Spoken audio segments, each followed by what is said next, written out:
Hey Aquarius, this is Perrymore Tarot's daily reading for January 1st, 2024. This is for Aquarius. Last shuffle here for Aquarius. Let's see what's going on. So what we have is your higher self, and we have hidden motivations. This is very much so you saying that you've been enlightened, but you may not be totally sure about what you're being shown or what you feel. You may feel so connected, but something may be triggering a healing. I see something being triggered in you. Wow, they got the King of Cups that wanted to come out. That was interesting. Go to put it down and the King of Cups flies away. Something's being triggered in you. You don't want it to come to the surface. This may not be something you want everyone to be like, ooh, Aquarius, this is what bothers you.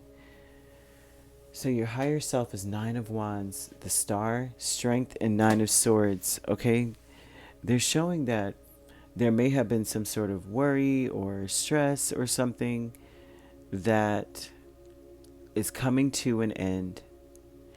You're almost to a point where you're like better, you're renewed, you're rejuvenated, you're just 100, you feel like $1,000,000 here. There's something about you're almost there. The issue is with this is that you may not be confident in this because you may not feel like you're finished healing, like you need more time. You may feel like that. The hidden motivations is the sun and the world. It feels like you're not gonna come out and just be like, okay guys, I'm better, I feel better. You're not quite sure that you're better just yet. At least that's what this shows. Hidden motivations is usually you're hiding them because you're not quite confident that you're 100% recovered. Not just yet, right? Milestone, 9 of Swords and the 4 of Swords. How many? Oh my gosh.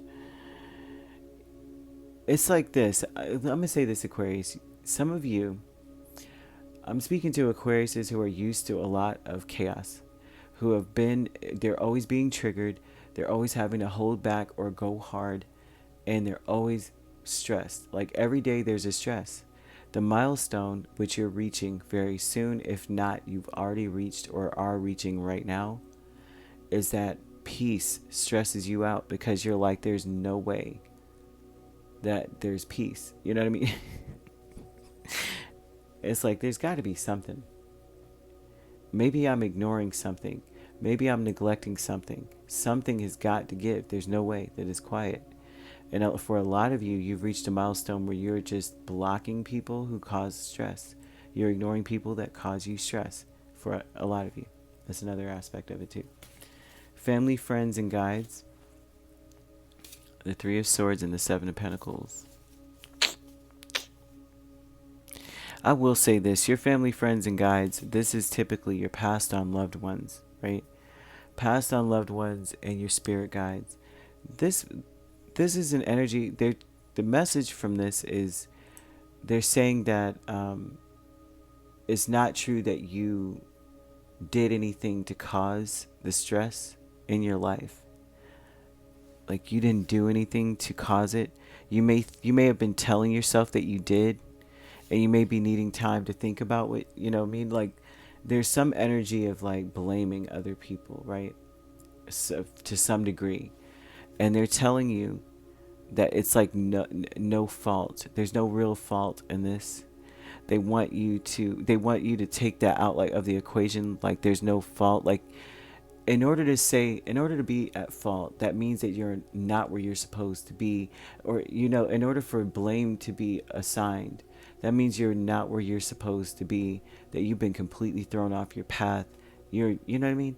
You're falling off the cliff right now. And for a lot of you, that may be where you are because of how much stress you're under. But the thing is that they're telling you that is not true. Like there's no one to blame or nothing to blame. It's about your healing process. And they're kind of saying that you're good. You've already cut ties with the things that you've had to protect yourself from, or the people.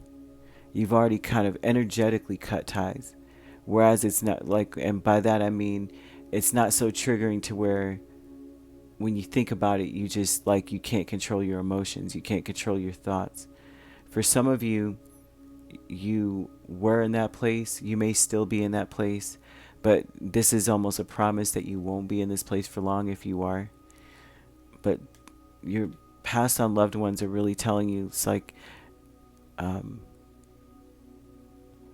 it's almost like you didn't spend your time unwisely. Like, you didn't cause this. You didn't do anything. It's not like you planted these seeds and now they're coming for you. It's not like the birds are coming, they're coming home to roost because of what you've done. This isn't your bed that you need to lay in, kind of thing. And if that's the case, that means that you're not where you're meant to be, and you are. I don't know how else to put this, because they're like, it's showing me, it's like a huge concept that's so hard to put into words, of that, like when people with victim, the victim mentality, it really cuts you down, because that means that you are not where you're meant to be. So you could be right where you're supposed to be. I guess the best example would be like Michael Jackson, and I don't really, no one, I didn't live in between them walls. I don't know exactly what happened, and people do tell the stories, but all I can say about the part of the story that I want to say is, he could have blamed his parents for the way that they raised him, but then that would have meant that he was not meant to be a star. He was such a mega star that